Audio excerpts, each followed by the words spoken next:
se utiliza todo esto de la teoría cuántica. De hecho, hay elementos para hacer mediciones de de verdad grandes distancias que utilizan la teoría cuántica. Y desde luego el computador cuántico, que pues es una de las aplicaciones que tanto nos interesa a nosotros. Eh, en cuanto a para qué sirve y cómo es la cosa, lo podemos entender realmente la teoría cuántica y todo esto de la computación cuántica como un antes y un después realmente de la tecnología. Claro que hubo un momento, ustedes no vivieron ese momento, pero creo que hubo un momento en que no había internet, hubo un momento en que no había celulares, y eso es el antes y el después, es decir, antes estamos hablando siglos, un mensaje para poder ser llevado de una región a otra. Se utilizaba, por ejemplo, emisarios, y eso desde la época, imagínense, de los incas y también la época de los romanos.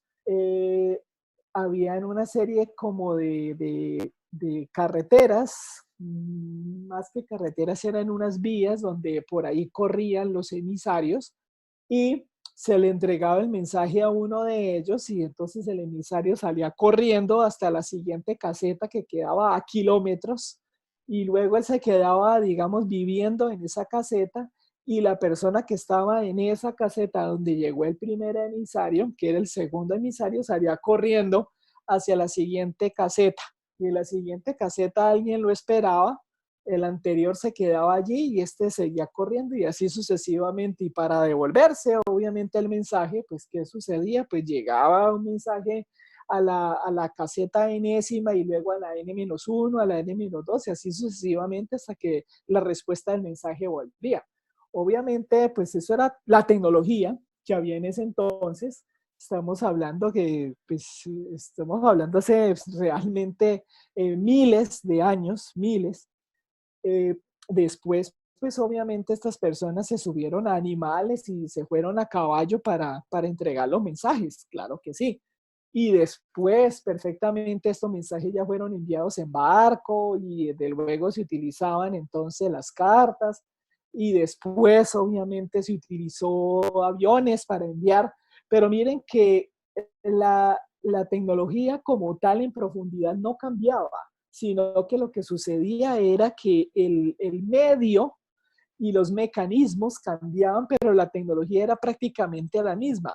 Era un papel escrito y el papel había que llevarlo por medios mecánicos de un lado a otro. Eso es lo que sucedía.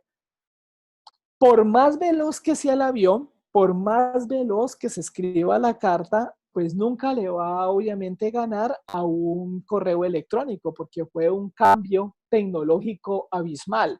Entonces, cuando realmente cambia la tecnología, es un cambio de generación y al cambiar la generación de la tecnología, todos los parámetros cambian, absolutamente todos. Entonces el parámetro temporal cambia, cambia también el parámetro espacial, porque es que antes para mandar, por ejemplo, un libro o 10 libros o 20 libros, pues obviamente en una caja y eso tenía un peso bastante grande, si vamos a hablar de 100 libros, pero usted puede ahora enviar 100 libros, 100 PDFs, no hay ningún problema, y va a ser prácticamente lo mismo mandar 100 libros o un libro si usted tiene una tecnología decente, mandar un correo electrónico con un libro, con 10 o con 100 libros es prácticamente lo mismo. Entonces, este tipo de saltos tecnológicos son los que realmente representan ese tipo de nuevas generaciones y evolución. Entonces aquí nos muestran, por ejemplo, de luego antes hubo obviamente el correo electrónico, que era ese correo electrónico que era la carta como tal, el snail mail, y ahorita tenemos desde luego el email. Claro que hubo un momento en el que no había email y se hacían cartas románticas y se le daban cartas a las novias y todo eso, y no simplemente se invitaba a través de un WhatsAppiazo, como le dicen ahora, sino simplemente era con cartas y una cosa muy romántica. Bueno, todo tiene sus cosas positivas y sus cosas negativas. No estoy diciendo que tiempo pasado fue mejor, sino que es simplemente diferente. Ahora aquí tenemos un ejemplo tecnológico que es el ejemplo, por ejemplo, de la criptografía, y eso ya lo hemos discutido un poquito en el curso, incluso presencialmente, en el cual si nosotros vamos a enviar un mensaje, el típico mensaje ABCD, y está en texto claro, luego pasa por un cifrado, eh, todo un proceso de cifrado, y este proceso de cifrado pues llega al otro lado y donde hay otro proceso de descifrado y obviamente se recibe el texto de nuevo en limpio o claro. Entonces nosotros, este proceso de cifrar y descifrar tiene un costo, pero esto tiene una demora y no se demora realmente mucho si nosotros tenemos esto que es la clave, por ejemplo. Pero si no tenemos la clave, entonces el proceso de descifrar puede llevar muchísimo tiempo. Nosotros ya habíamos hablado de, por ejemplo, las típicas claves que nosotros utilizamos actualmente, perfectamente descifrar una clave de estas en un computador decente, perfectamente se puede demorar 400 años, por ejemplo, una clave también decente, no pues la clave de 3 bits, sino una clave decente, entonces se puede perfectamente demorar 400 años.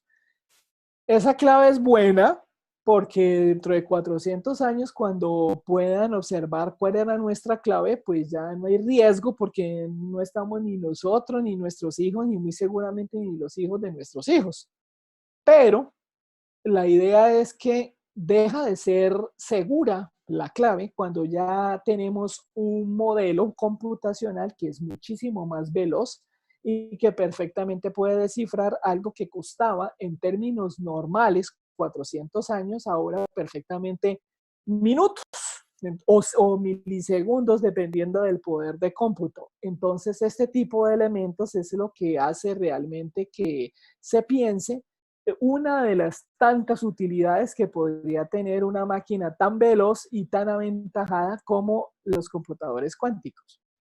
Aquí al lado derecho tenemos una imagen, esta es muy famosa la imagen del modelo realmente de un computador cuántico. Esto fue en una exposición de la IBM. Este es uno famoso, este dio hace un par de años, el IBM Q de 50 qubits, y ahorita vamos a hablar de esto de los qubits, y que en realidad funciona a 273,15 grados centígrados. Muy cerca al cero absoluto, pero no llega al cero absoluto, porque si llegara al cero absoluto, pues obviamente ni siquiera las partículas que están allí se podrían realmente mover, es decir, no operarían. Entonces, al no operarse, pues no podrían hacer ningún tipo de cálculo.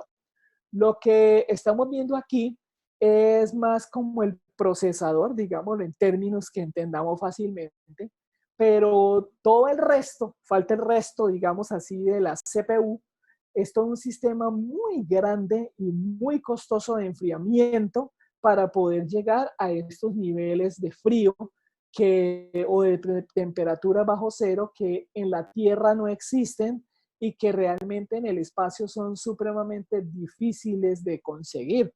En la Tierra no hay estos valores de frío, o sea, no existen estos valores y esto hay que crearlo artificialmente.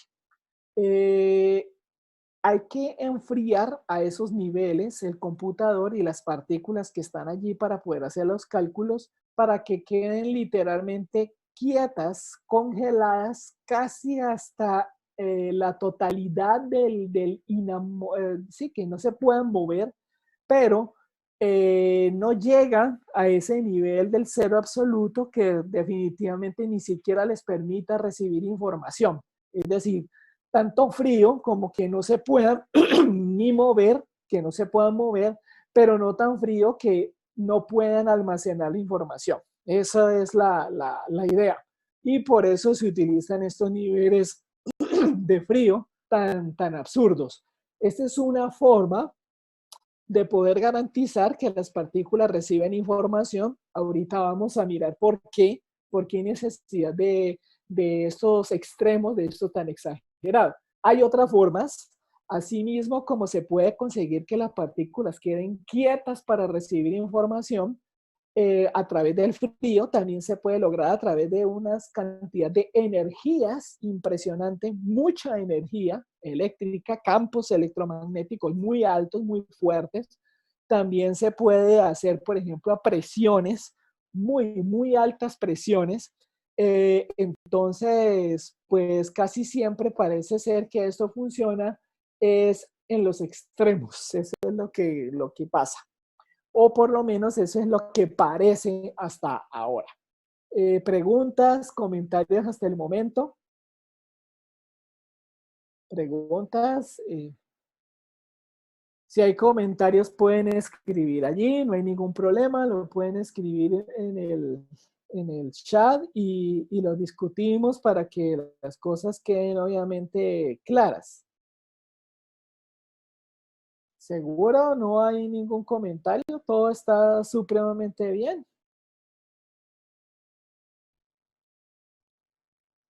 Bueno. Resulta entonces que eh, vamos ahora a discutir que realmente esto no es tan extraño ni es tan imposible como en ocasiones creemos, ¿ya? Entonces, aquí, por ejemplo, hay estos son libros reales, es bastante curioso, pero muchas personas se han acometido a discutir acerca de estos temas. Son reales, es decir, la física cuántica de Harry Potter, esto es verdad, de Harry Potter, perdón, esto es cierto. Y también dice la física cuántica para los bebés y también hay física cuántica para su perro. Entonces, ¿cómo enseñar física cuántica a su perro? Bueno, esto es bastante, pues digamos, curioso y paradójico, pero realmente sí existe. Los libros existen, no es un invento mío. Bien, ahora resulta que esto pues no ha tenido realmente una evolución muy, muy sencilla y ha tenido la intervención de grandes mentes y grandes científicos. Eh, Esto ha sido, ustedes saben, la ciencia ha sido bastante machista en este sentido.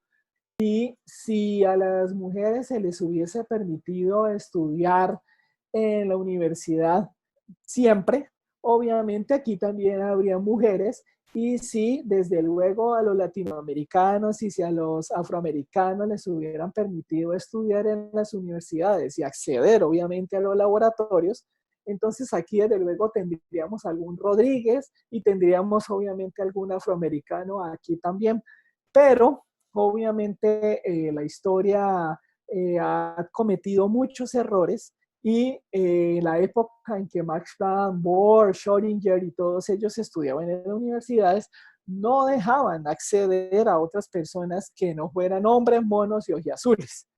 Bien, entonces resulta que hay unos antecedentes, eso no le resta el mérito, obviamente, a estos científicos, pero son personas igual de una cabeza, dos ojos, una nariz y dos brazos.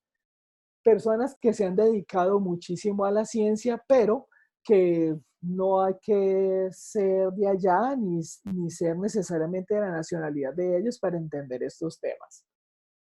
El primer modelo que surgió fue el modelo de Dalton, primer modelo, digamos, atómico. Eh, estamos hablando de 1803 y es un modelo bastante monolítico. Es curioso por lo monolítico, pero estaba muy cerca, Dalton estaba muy cerca de las mediciones. De hecho, hizo unas mediciones supremamente exactas pese a la tecnología que tenía en 1803.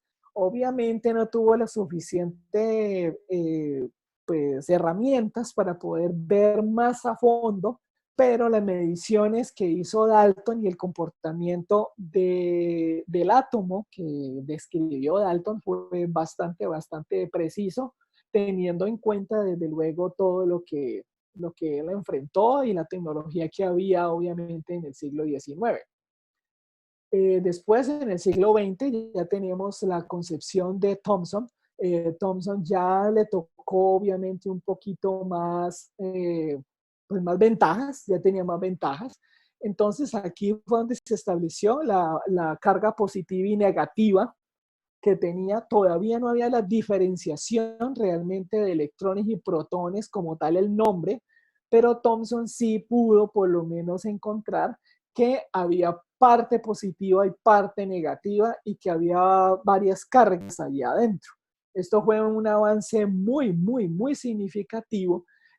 Como ustedes lo pueden apreciar, imagínense, pasaron 100 años, de 1803 hasta 1904, prácticamente más, sí, más de 100 años, para esa evolución.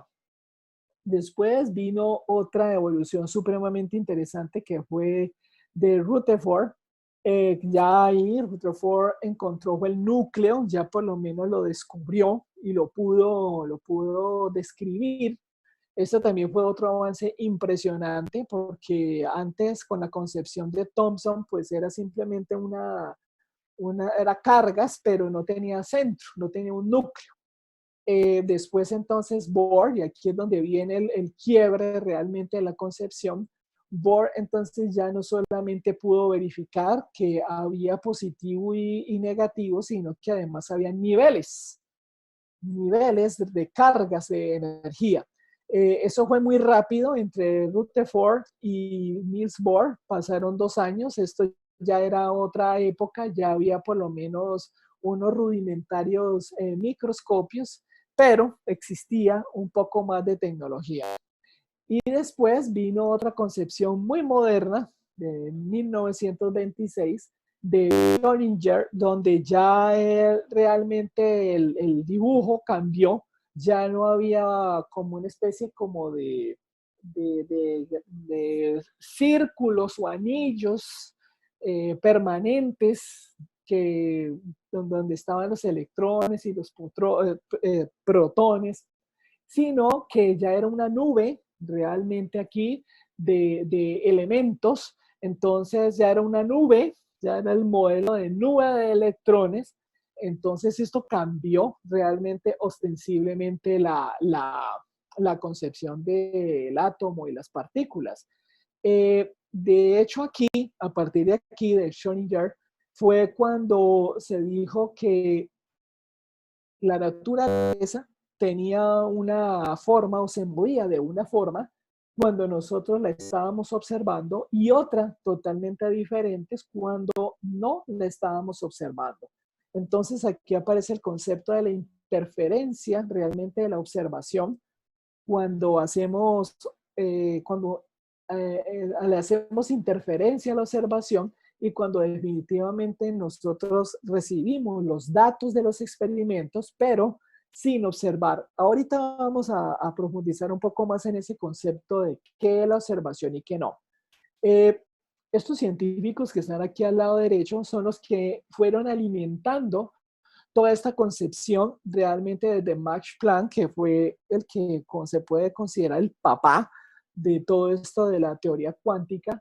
Niels Bohr, pues luego él también tuvo otra cantidad de aportes hasta llegar a Schrödinger, que fue el que dijo cuando realmente una cosa es cuando se está observando y otra cosa es cuando no se está observando un experimento. Y pues esto es muy famoso él explicó todo esto a través del gato de Schrödinger, que me imagino que ustedes lo han escuchado. Y esto del gato de Schrödinger es precisamente si nosotros tenemos en una caja y en esta caja tenemos un gato con un veneno. Entonces nosotros para saber si el gato está o no muerto, entonces todo depende de realmente si nosotros destapamos la caja o no destapamos la caja. Quiero hacerles una pregunta. Por aquí me están comentando que no se está compartiendo para algunos la sí se comparte la pantalla o no, porque no me han dicho nada acerca. No, profe, a mí no me sale. Y entonces, ¿por qué no dijeron nada? Dejen de ver la novelita un momentico y me comentan que no estaban viendo nada. Hola, ahí me di cuenta que no estaban ni poniendo ni 5 de cuidado. No, profe, yo pensé que solamente estaba hablando con mi hijo Andrea. Yo también pensé que estabas hablando, profe. Pensé que estaba hablando, profe. Bueno, entonces aquí vuelvo otra vez a compartir todo esto. Ahora sí están viendo, ¿verdad? Sí, profe. Sí, profe, sí. Bueno, pues esto era lo que les estaba hablando yo, el modelo de Dalton. Este es el modelo monolítico de Dalton, el modelo ya con carga positiva y negativa de Thomson. Aquí el modelo de Rutherford cuando encuentra el núcleo. Aquí cuando tenemos el modelo de Bohr, que es el modelo ya de esos anillos o círculos. Y aquí cuando tenemos nosotros el modelo de la nube de Schrödinger. Entonces, y estos son los científicos que yo les comentaba. Bien, con respecto entonces, después, ahorita vamos a tener otro elemento y esto es supremamente importante acerca de las propiedades. Pero para entender estas propiedades, antes les voy a mostrar, ahora sí voy a dejar de compartir y voy a pasar a mostrarles un video para que entendamos estas propiedades. Van a hablar acerca de las propiedades de lo que es la teoría cuántica. Entonces ahí sí es necesario que observemos un videíto antes, un par de videos antes, y luego sí nos vamos a meter en profundidad. Primero, ¿qué es la mecánica cuántica? Pues vamos a un video, es cortico, es un video cortico, donde nos muestran de qué se trata, qué es lo que pasa la mecánica cuántica, y luego sí vamos a empezar a ver en términos generales de un experimento que se llama el experimento de la doble rejilla, que es el que nos muestra realmente el funcionamiento en términos de cuántica. Entonces, aquí les voy a compartir también, es un video cortico con sonido, y este es el que vamos a discutir. Con frecuencia, pero del que se tiene una idea tan vaga que incluso hay quien lo usa para vender engañosas curas mediante la mente o supuestamente cumplir tus deseos con tan solo pensarlo. Realmente, ¿qué es la mecánica cuántica? A finales del siglo XIX, los físicos estaban muy satisfechos. Newton había descrito el movimiento tanto de planetas como de manzanas por medio de sencillas ecuaciones, y gracias a Maxwell se había comprendido que electricidad y magnetismo formaban parte de un mismo fenómeno. Al parecer, si tenías los datos suficientes, era posible predecir o determinar cómo funcionaría cualquier sistema. Hasta que llegó Max Planck. Se preguntaba por qué y cómo los objetos cambian de color cuando se calientan. Sucede que es porque la energía que absorben la liberan en forma de luz con diferentes frecuencias. Según la mecánica clásica, a mayor energía introducida, la radiancia espectral aumentaría exponencialmente, tendiendo al infinito. Pero los experimentos mostraban que no sucedía tan rápido y que había un límite. A este fallo de la teoría clásica se le conoce como la catástrofe ultravioleta. Para resolver este problema, justo en 1900, a Planck se le ocurrió que, en vez de medir la energía de manera continua, la podía medir en cantidades indivisibles o paquetes, a los que llamó cuantos, o en inglés, quantum. Ahora todo encajaba. La unidad mínima de magnitud de acción, relación entre energía y tiempo, ahora se conoce como constante de Planck, y cualquier proceso físico solo se puede medir en múltiplos enteros de esta constante. Para Planck, esta era una solución meramente matemática, pero poco tiempo después, Einstein recuperó el concepto y lo usó para explicar y predecir el efecto fotoeléctrico, lo que le valió el premio Nobel. La realidad subatómica es cuántica, tanto así que Niels Bohr lo usó para construir su modelo de átomo. En él, los electrones pueden estar en ciertas órbitas, pero nunca en un punto intermedio. Están cuantizadas y cuando pasan de una órbita a otra menor, emiten un fotón, la partícula de la luz. Pero, ¿la luz es una partícula? Científicos como Christian Huygens, al ver fenómenos como la difracción y la refracción de la luz, vieron que se comportaba de manera muy similar a las olas que se hacen en el agua. Concluyeron que se trataba de una onda, pero otros científicos como Newton pensaron que entenderla como partícula se explicaba mejor el asunto. Antes de la teoría cuántica, Thomas Young había hecho un experimento. Entre una fuente de luz y una pared oscura, colocó un cartón con dos pequeñas rendijas. La imagen que se proyectaba no mostraba dos barras de luz, sino varias. Esto era un clásico patrón de interferencia que se obtendría solo si la luz se comportaba como ondas que se reforzaban en unas partes y se cancelaban en otras. Este experimento, conocido como el experimento de la doble rendija, se puede llevar a cabo lanzando una partícula a la vez. Por ejemplo, un fotón, el cual podría rebotar en la barrera o pasar por alguna de las dos rendijas y dejar una marca al chocar con la pantalla. Si hiciéramos el experimento con objetos como, digamos, municiones, no habría interferencia, solo dos franjas de marcas donde la munición ha pegado. En cambio, si lo hacemos con partículas subatómicas, el resultado es el patrón de interferencia que ya conocemos. Un momento, si hemos lanzado solo una partícula a la vez, ¿cómo puede interferir con la partícula del futuro? Y la cosa se pone todavía más rara. Si colocamos un detector en las rendijas para saber por cuál de ellas ha pasado el fotón, el patrón de interferencia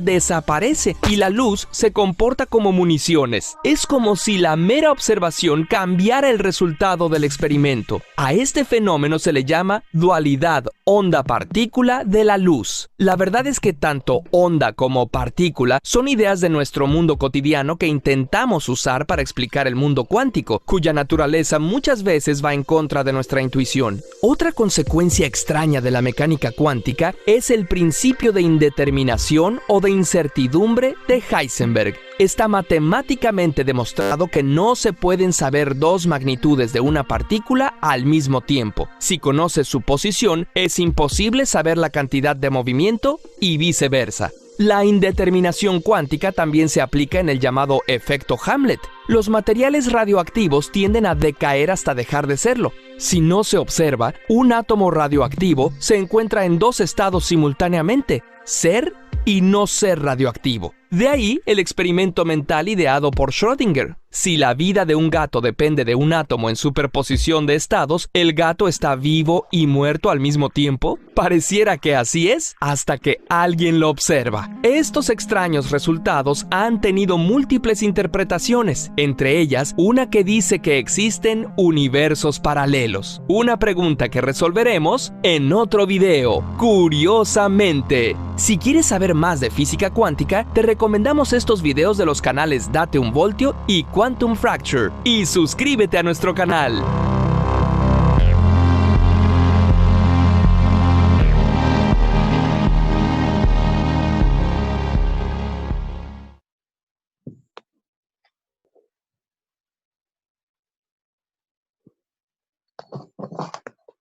Bien, precisamente uno de los elementos que originó la teoría cuántica fue cuando Max Planck estaba mostrando sus teorías, como nos lo relata el video, y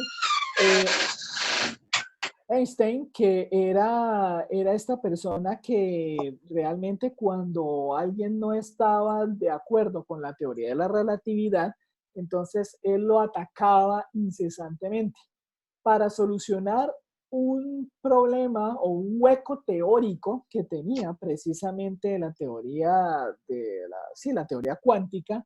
Entonces Max Planck, al darse cuenta que realmente lo que le estaba planteando a Einstein era verdad, él la solucionó dividiendo su teoría en otros elementos que eran precisamente los quantum y luego describió matemáticamente y la cosa de nuevo, todo volvió a cuadrar, como dicen. Entonces fue muy, muy, muy interesante que gracias a como un ataque precisamente de Albert Einstein, entonces generó toda una cantidad de otro tipo de respuestas.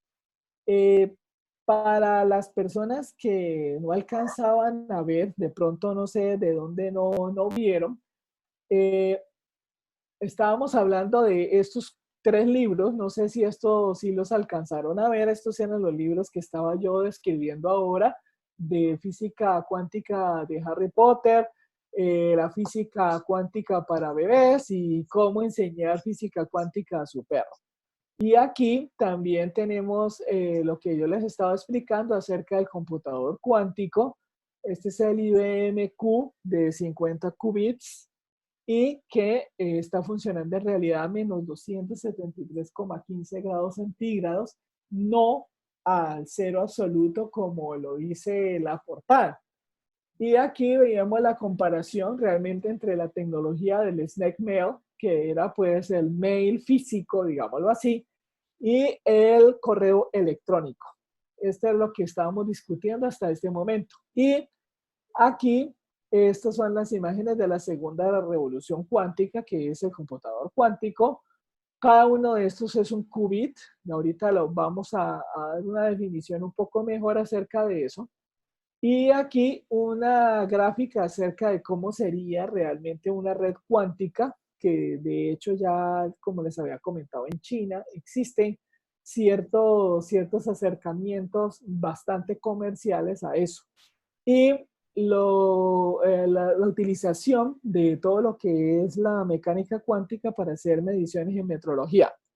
Esto era lo que les había yo comentado y esto era precisamente la portada de la revista Time, que se hizo famosa fue por la cantidad de cosas no tan ciertas que decía. Bien, ahí en el video anterior nos hablaron de un experimento, que era el experimento de la doble rejilla.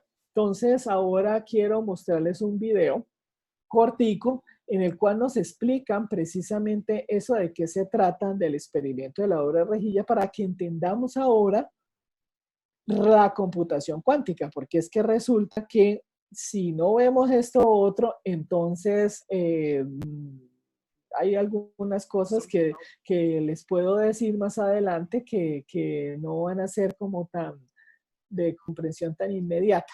Entonces, por eso les voy a mostrar un video cortico, muy interesante. Denme un segundo, estoy ya localizando el video, para que miremos qué es esto del experimento de la doble rejilla. Entonces voy a empezar aquí a compartir.